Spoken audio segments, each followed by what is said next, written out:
사랑하는 교회 여러분, 오늘은 감사의 달 11월 네 번째 주일입니다. 오늘 거룩한 마음으로 예배드리는 모든 성도님들에게 하나님의 크고 귀하신 은혜가 가득히 임하는 복된 예배가 되기를 기원드립니다. 감사의 달을 보내며 모든 것에 감사하고 감사함으로 채워지는 감사의 삶이 되시기를 소망합니다. 이 주간에도 항상 주님의 은혜로 강건하시고 평안하시기를 기도드립니다. 오늘 우리에게 주시는 하나님의 말씀은 신명기 16장 9절에서 12절 말씀, 그리고 시편 75편 1절입니다.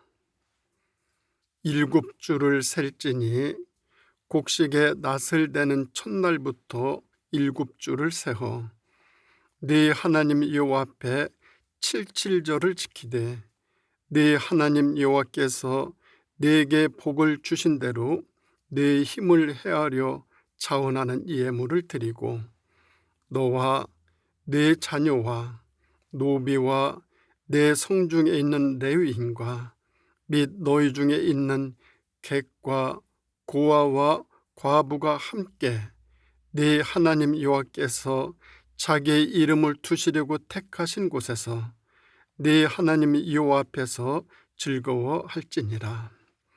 너는 애굽에서 종 되었던 것을 기억하고 이 규례를 지켜 행할지니라.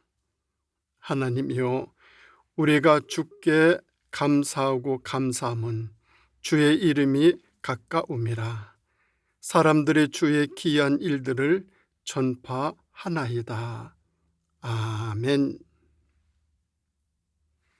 오늘 우리에게 주시는 말씀의 제목은 주께 감사하고 감사함은입니다. 일본의 기독교인이었던 이무라 가즈오 씨는 오사카의 한 병원 내과 의사로 근무했습니다. 그런데 어느 날 섬유육종암으로 오른편 다리를 절단하게 되었습니다. 그는 한쪽 다리를 잘라낸 후에도 초인적인 의지로 의사의 사명을 다하다가 결국 암이 폐로 전이되어 31살의 젊은 나이에 이 세상을 떠났습니다.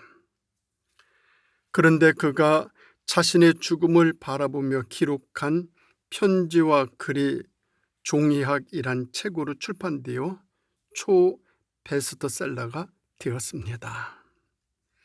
종이학이라는 제목으로 출판된 글이 영화로도 만들어져 일본 열도에 커다란 감동을 주었습니다.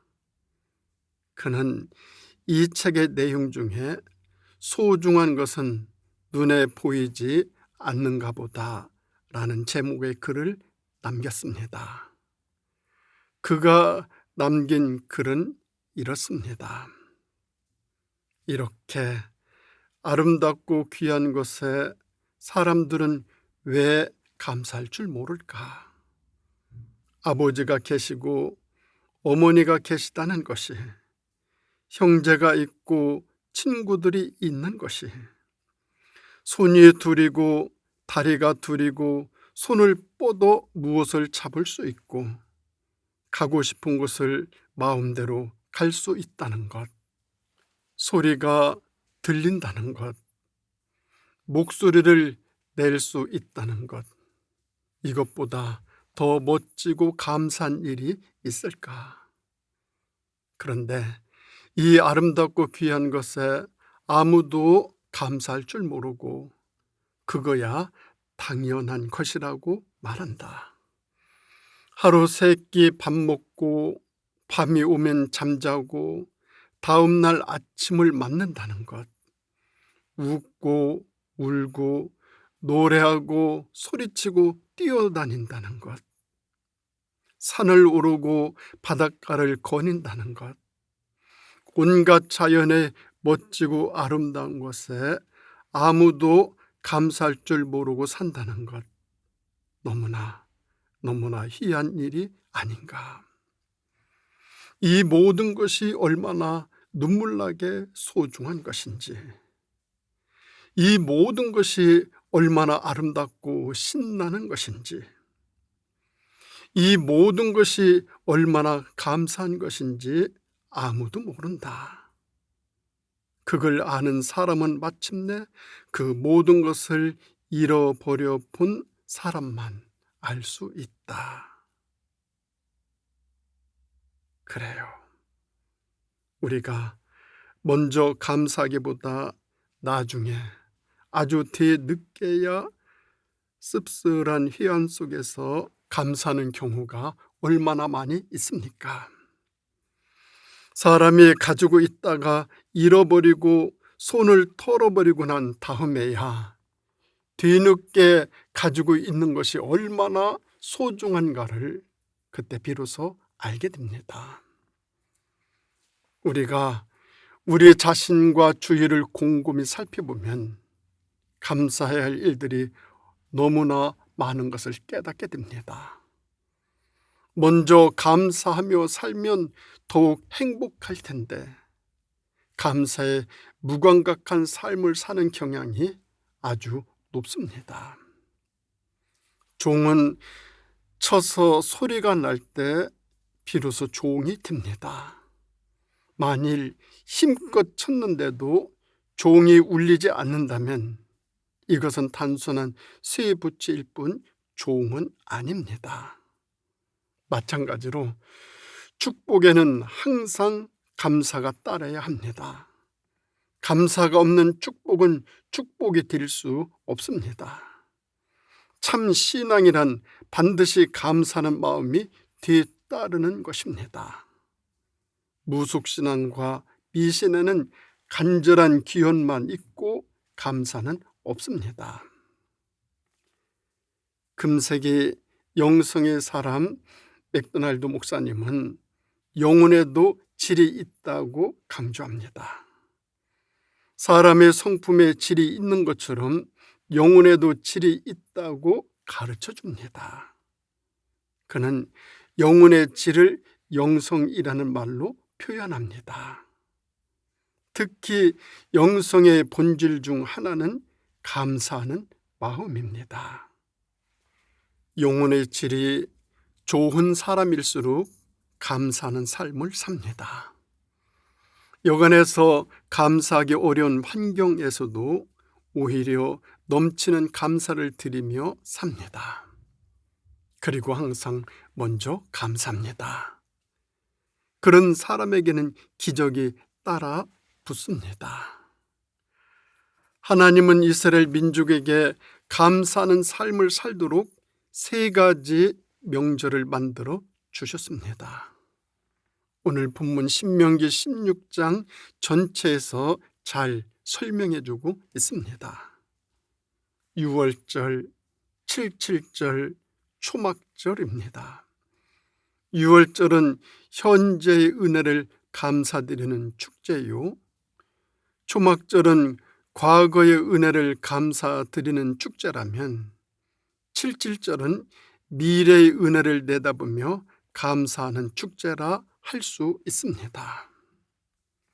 이 명절은 선 감사요 후 축복을 누리는 그런 삶을 지향하면서 지키는 명절입니다. 즉 믿음으로 지키는 감사의 삶입니다. 가장 높은 감사의 차원은 믿음에 있습니다. 미래 축복을 확신하고 먼저 감사하는 자에게 하나님께서는 가만히 계실 수 없을 것입니다. 더 큰 은혜를 준비하셔서 때가 되면 반드시 축복해 주십니다. 그러면 먼저 주께 감사하고 감사하는 삶은 어떤 삶일까요? 첫째는 하나님을 최우선하는 감사 생활입니다. 유대인들의 사상에는 부분이 전체를 대표한다는 신앙이 기초하고 있습니다. 그래서 그들은 논과 밭의 첫 수확, 과수원의 첫 열매, 양떼의 첫 새끼를 하나님께 드립니다. 이것은 일부를 드림으로 전체에 대한 감사를 표현하는 신앙 고백입니다. 그래서 하나님은 모든 것의 첫 것을 바치라고 하십니다. 그것은 곧 모든 것이 다 하나님의 은혜임을 인정하며 고백하는 신앙으로 살라는 것입니다. 이는 하나님을 첫 자리에 모시고 살라는 뜻입니다. 그야말로 신앙의 우선순위를 분명하게 설정하고 살라는 것입니다. 그래서 우리는 일주일의 첫날을 예배로 시작합니다. 수입에서 선한 일에 쓰일 것을 먼저 떼고 사용합니다. 최선을 최초에입니다.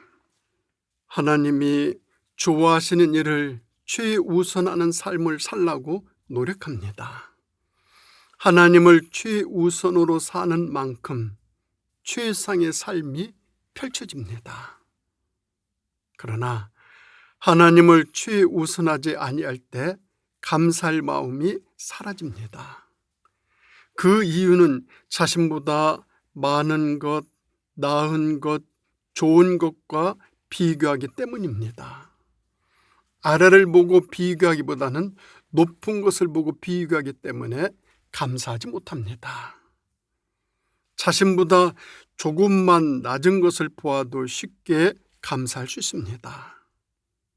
욕심만 조금 내려놓아도 감사할 수 있고, 조금만 낮은 것을 보아도 입술엔 감사의 열매가 맺힐 수 있습니다. 집에 전기만 들어와도 전기 혜택 없이 사는 20억의 사람보다 감사할 이유가 있습니다. 수돗물만 먹을 수 있어도 아무 물이나 마시는 10억의 사람보다 감사할 이유가 있습니다. 하루 1,000원 이상으로만 생활해도 1,000원 미만으로 살고 있는 12억 명의 사람보다 감사할 수 있는 이유가 있습니다. 하루 한 끼라도 따뜻한 음식을 먹을 수 있다면 8억 명의 영양실조로 고통받는 사람들보다 감사할 이유가 있습니다. 몸이 건강하다면 이번 주를 넘기지 못할 100만 명의 환자들보다 감사할 이유가 있습니다. 감사는 조건보다 해석입니다. 감사로 해석하면 무엇이든 감사가 될 수 있습니다. 탈무드에는 세상에서 가장 지혜로운 사람은 배우는 사람이고, 세상에서 가장 행복한 사람은 감사하며 사는 사람이다 라는 말이 있습니다. 행복은 소유에 비례하기보다는 감사하는 마음에 비례합니다. 성경은 데살로니가전서 5장 18절에서 말씀해 주십니다. 범사에 감사하라. 이것이 그리스도 예수 안에서 너희를 향하신 하나님의 뜻이니라 라고 말입니다. 두 번째로 우리가 하나님께 감사하고 감사해야 될 이유는 복의 분량대로 기뻐하는 감사 생활입니다.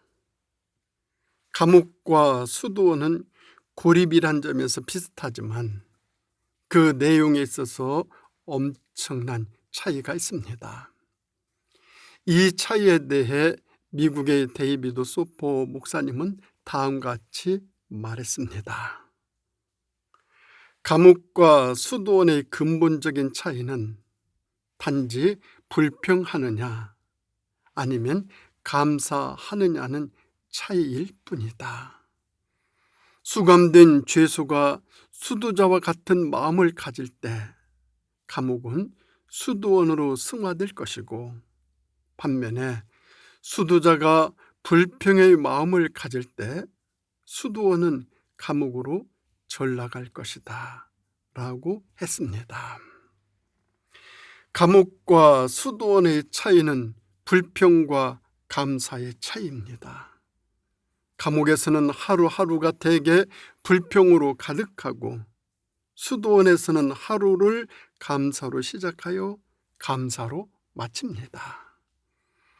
하나님은 우리에게 각자 받은 복을 헤아리며 살 것을 요구하십니다. 하나님은 각 사람에게 맞는 분량대로 복을 주십니다. 그래서 성경에서는 분복이라는 단어로 표현합니다. 본문 10절에서도 이렇게 요구합니다. 여호와 네 하나님 여호와께서 네게 복을 주신 정도에 따라 마음에서 우러나오는 감사를 드려라 라고 말입니다. 감사는 기쁨과 즐거움으로 하는 것이 진정한 감사입니다. 그런가 하면 우리가 하나님께 감사하고 감사하는 것은 이웃과 함께 공유하는 감사 생활이 있기 때문입니다.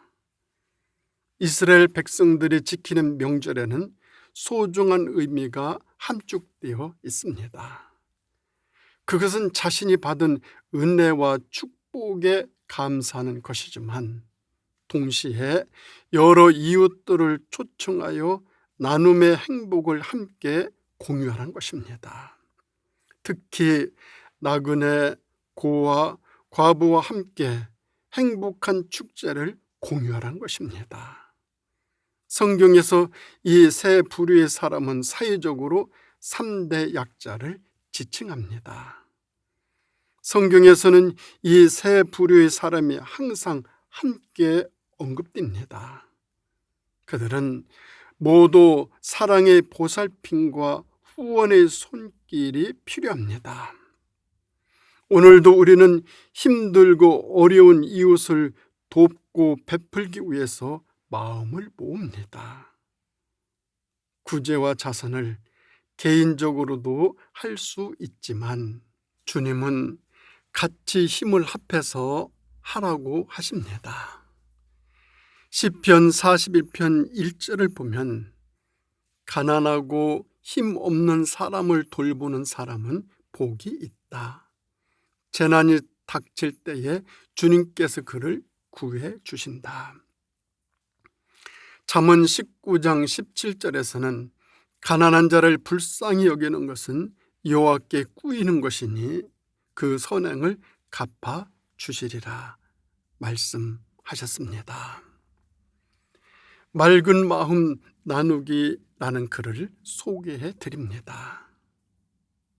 두 손을 꼭 움켜쥐고 있다면 이젠 그 두 손을 활짝 펴십시오. 가진 것이 비록 작더라도 그것이 꼭 필요한 사람이 있으면 나누어 주십시오. 이는 두 손이 해야 할 최소한의 역할입니다. 두 눈이 꼭 나만을 위해 보았다면 이젠 그 두 눈으로 남도 보십시오. 보는 것이 비록 좁다 할지라도 도움이 꼭 필요한 사람을 본다면 찾아가서 도움을 주십시오. 이는 두 눈이 해야 할 임무입니다. 두 귀로 꼭 달콤한 소리만 들었다면 이젠 그 두 귀를 활짝 여십시오. 듣기 싫은 소리라도 꼭 필요하다면 그런 사람 얘기를 들어주며 위로하여 주십시오.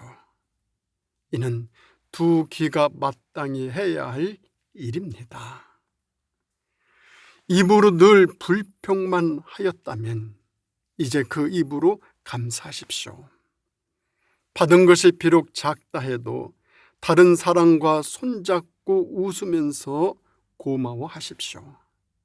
이는 고운 입 가지고 살아갈 마땅한 모습입니다.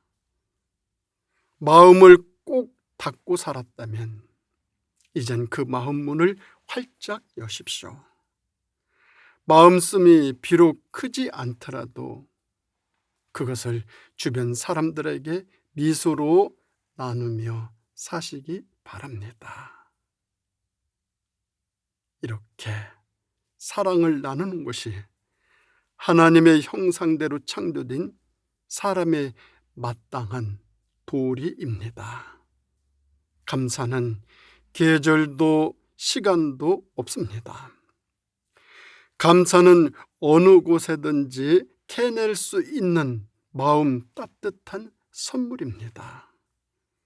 어느 때든 어느 곳에서든 감사를 캐어나면 감사가 되고 불평을 캐어나면 불평이 나옵니다. 감사는 주어진 조건이 아니라 만들어지는 해석입니다.